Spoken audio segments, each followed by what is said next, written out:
ओम श्री परमात्मने नमः। 9वें अध्याय में ब्रह्मा जी का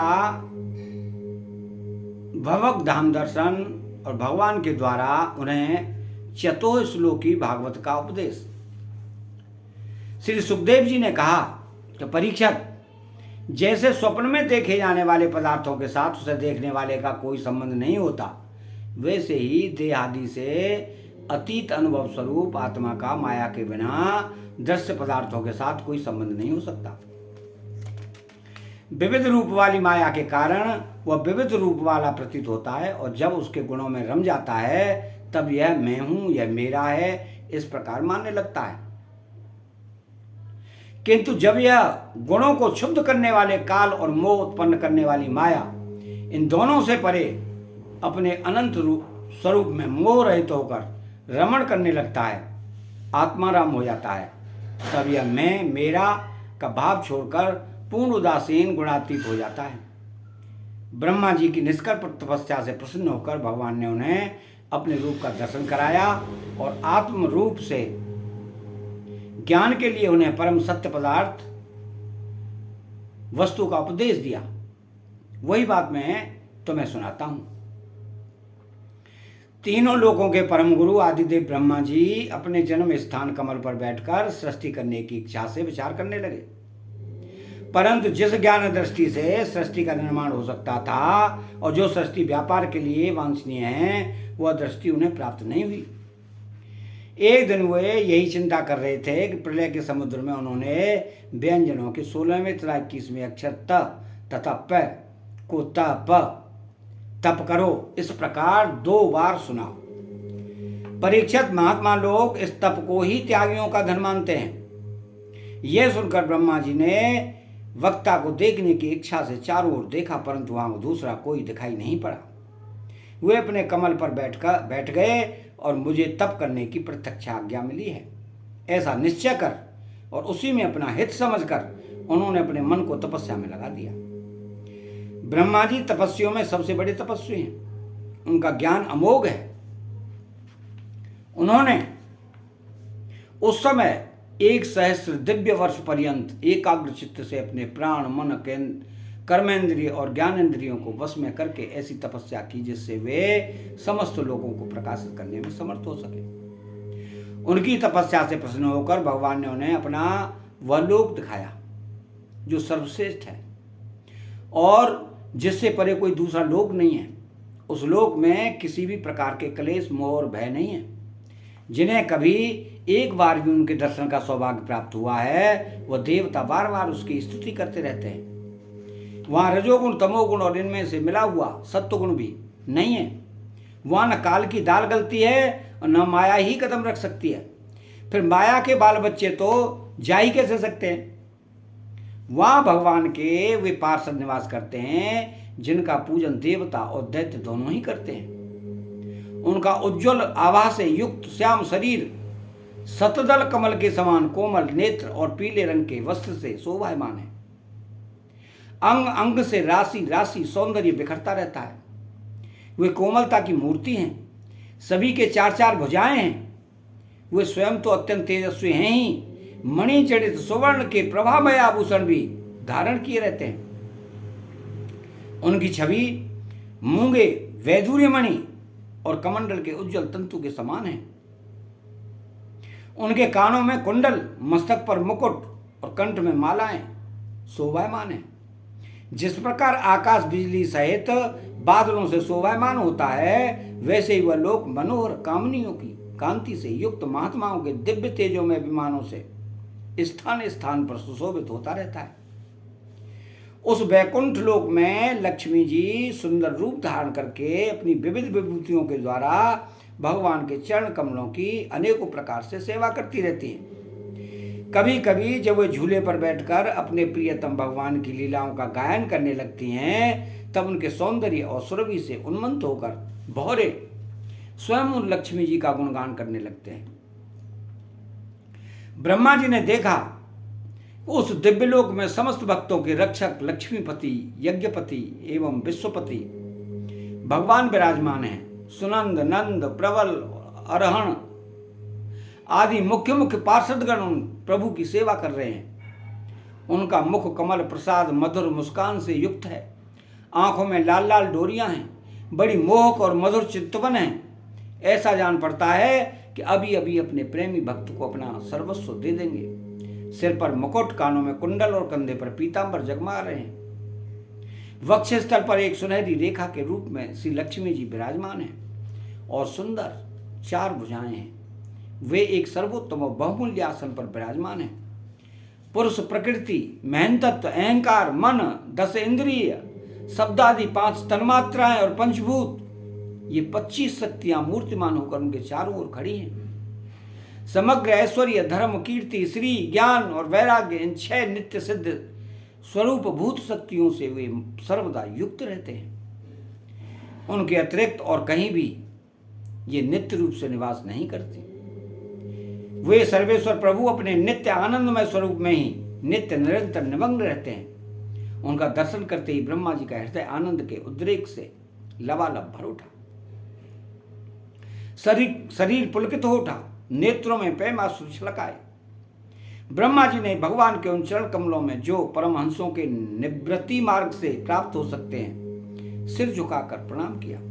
ब्रह्मा जी के प्यारे भगवान अपने प्रिय ब्रह्मा को प्रेम और दर्शन के आनंद में निमग्न, शरणागत तथा प्रजा सृष्टि के लिए आदेश देने के योग्य देखकर बहुत प्रसन्न हुए। उन्होंने ब्रह्मा जी से हाथ मिलाया तथा मंद मुस्कान से अलंकृत वाणी में कहा। श्री भगवान ने कहा कि ब्रह्मा जी, तुम्हारे हृदय में तो समस्त वेदों का ज्ञान विद्यमान है। तुमने सृष्टि रचना की इच्छा से चिरकाल तक तपस्या करके मुझे भली भांति संतुष्ट कर दिया है। मन में कपट रखकर योग साधन करने वाले मुझे कभी प्रसन्न नहीं कर सकते। तुम्हारा कल्याण हो। तुम्हारी जो अभिलाषा हो वही वर मुझसे मांग लो, क्योंकि मैं मुंह मांगी वस्तु देने में समर्थ हूं। ब्रह्मा जी, जीव के समस्त कल्याणकारी साधनों का विश्राम पर्यवसान मेरे दर्शन में ही है। तुमने मुझे देखे बिना ही उस सूने जल में मेरी वाणी सुनकर इतनी घोर तपस्या की है। इसी से मेरी इच्छा से तुम्हें मेरे लोक का दर्शन हुआ है। तुम उस समय सृष्टि रचना का कर्म करने में किम कंपट विमूढ़ हो रहे थे। इसी से मैंने तुम्हें तपस्या करने की आज्ञा दी थी, क्योंकि निष्पाप तपस्या मेरा हृदय है और मैं स्वयं तपस्या की आत्मा हूं। मैं तपस्या से ही संसार को सृष्टि करता हूं, तपस्या से ही इसका पालन पोषण करता हूं और फिर तपस्या से ही इसे अपने में लीन कर लेता हूं। तपस्या मेरी एक दुर्लभ शक्ति है। ब्रह्मा जी ने कहा, भगवान, आप समस्त प्राणियों के अंतःकरण में साक्षी रूप से विद्यमान रहते हैं। आप अपने अप्रतिहत ज्ञान से ये जानते ही हैं कि मैं क्या करना चाहता हूं। नाथ, आप कृपा करके मुझे याचक की यह मांग पूरी कीजिए कि मैं रूप रहित आपके सगुण और निर्गुण दोनों ही रूपों को जान सकूं। आप माया के स्वामी हैं। आपका संकल्प कभी व्यर्थ नहीं होता। जैसे मकड़ी अपने मुंह से जाला निकालकर उसमें क्रीड़ा करती है और फिर उसे अपने में लीन कर लेती है, वैसे ही आप अपनी माया का आश्रय लेकर इस विविध शक्ति संपन्न जगत की उत्पत्ति, पालन और संहार करने के लिए अपने आप को ही अनेक तपों में बना देते हैं और क्रीड़ा करते हैं। इस प्रकार आप कैसे करते हैं, इस मर्म को मैं जान सकूं, ऐसा ज्ञान आप मुझे दीजिए। आप मुझ पर ऐसी कृपा कीजिए कि मैं सजग रहकर सावधानी से आपकी आज्ञा का पालन कर सकूं और सृष्टि की रचना करते समय भी कर्तापन आदि के अभिमान से बंध न जाऊं। प्रभु, आपने एक मित्र के समान हाथ पकड़कर मुझे अपना मित्र स्वीकार किया है। अतः जब मैं आपकी सेवा सृष्टि रचना में लगूं और सावधानी से पूर्व सृष्टि के गुण कर्मानुसार जीवों का विभाजन करने लगूं, तब कहीं अपने को जन्म कर्म से स्वतंत्र मानकर प्रबल अभिमान न कर बैठूं। श्री भगवान ने कहा, अनुभव, प्रेमा भक्ति और साधनों से युक्त अत्यंत गोपनीय अपने स्वरूप का ज्ञान मैं तुम्हें कहता हूं, तुम उसे ग्रहण करो।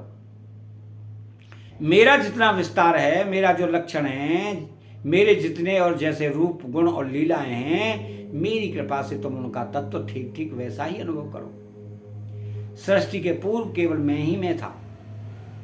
मेरे अतिरिक्त न स्थूल था न सूक्ष्म, और न तो दोनों का कारण अज्ञान। जहां यह सृष्टि नहीं है वहां मैं ही मैं हूं, और सृष्टि के रूप में जो कुछ प्रतीत हो रहा है वह भी मैं ही हूं, और जो कुछ बच रहेगा वो भी मैं ही हूं। वास्तव में न होने पर भी जो कुछ अनिर्वचनीय वस्तु मेरे अतिरिक्त मुझ परमात्मा में दो चंद्रमाओं की तरह मिथ्या ही प्रतीत हो रही है, अथवा विद्यमान होने पर भी आकाश मंडल के नक्षत्रों में राहु की भांति जो मेरी प्रतीति नहीं होती, उसे मेरी माया समझना चाहिए। जैसे प्राणियों के पंचभूत रचित छोटे बड़े शरीरों में आकाश आदि पंच महाभूत उन शरीरों के कार्य रूप से निर्मित होने के कारण प्रवेश करते भी हैं, और पहले से ही उन स्थानों और रूपों में कारण रूप से विद्यमान रहने के कारण प्रवेश नहीं भी करते, वैसे ही उन प्राणियों के शरीर की दृष्टि से मैं उनमें आत्मा के रूप से प्रवेश किए हुए हूं, और आत्म दृष्टि से अपने अतिरिक्त और कोई वस्तु न होने के कारण उसमें प्रविष्ट नहीं भी हूं। यह ब्रह्म नहीं है, यह ब्रह्म नहीं। इस प्रकार निषेध की पद्धति से और यह ब्रह्म है, यह ब्रह्म है, इस अन्वय की पद्धति से यही सिद्ध होता है कि सर्वातीत एवं सर्व स्वरूप भगवान ही सर्वदा और सर्वत्र स्थित हैं। यही वास्तविक तत्व है। जो आत्मा अथवा परमात्मा का तत्व जानना चाहता है, उन्हें केवल इतना ही जानने की आवश्यकता है, ब्रह्मा जी, तुम अविचल समाधि के द्वारा मेरे इस सिद्धांत में पूर्ण निष्ठा कर लो। इससे तुम्हें कल्प कल्प में विविध प्रकार की सृष्टि रचना करते रहने का भी कभी मोह नहीं होगा। श्री सुखदेव जी कहते हैं कि लोक पितामह ब्रह्मा जी को इस प्रकार उपदेश देकर अजन्मा भगवान ने उनके देखते ही देखते अपने उस रूप को छिपा लिया। जब सर्वभूत स्वरूप ब्रह्मा जी ने देखा कि भगवान ने अपने इंद्रिय गोचर स्वरूप को हमारे नेत्रों के सामने से हटा लिया, तब उन्होंने अंजलि बांधकर उन्हें प्रणाम किया और पहले कल्प में जैसी सृष्टि थी उसी रूप में इस विश्व की रचना की। एक बार धर्मपति प्रजापति ब्रह्मा जी ने सारी जनता का कल्याण हो अपने इस स्वार्थ की पूर्ति के लिए विधि पूर्वक यम नियमों का धारण किया। उस समय उनके पुत्रों में सबसे अधिक प्रिय परम भक्त देवर्षि नारद जी ने मायापति भगवान की माया का तत्व जानने की इच्छा से बड़े संयम विनय और सौम्यता से अनुगत होकर उनकी सेवा की, और उन्होंने सेवा से ब्रह्मा जी को संतुष्ट कर लिया। परीक्षित, जब देवर्षि नारद ने देखा कि मेरे लोक पितामह पिताजी मुझ पर प्रसन्न हैं, तब उन्होंने उनसे यही प्रश्न किया जो तुम मुझसे कर रहे हो। उनके प्रश्न से ब्रह्मा जी और भी प्रसन्न हुए। फिर उन्होंने 10 लक्षण वाला भागवत पुराण अपने पुत्र नारद को सुनाया, जिसका स्वयं भगवान ने उन्हें उपदेश किया था। परीक्षित, जिस समय मेरे परम तेजस्वी पिता पर सरस्वती के तट पर बैठकर परमात्मा के ध्यान में मग्न थे, उस समय देवर्षि नारद जी ने वही भागवत उन्हें सुनाया। तुमने मुझसे जो यह प्रश्न किया है कि विराट स्वरूप से इस जगत की उत्पत्ति कैसे हुई, तथा दूसरे भी जो बहुत से प्रश्न किए हैं, उन सब का उत्तर मैं उसी भागवत पुराण के रूप में देता हूं। अतः 9वां अध्याय समाप्त होता है। चैनल को सब्सक्राइब करें, बेल आइकन घंटी को दबाएं और कमेंट में श्री राधे कृष्णा लिखें। जय श्री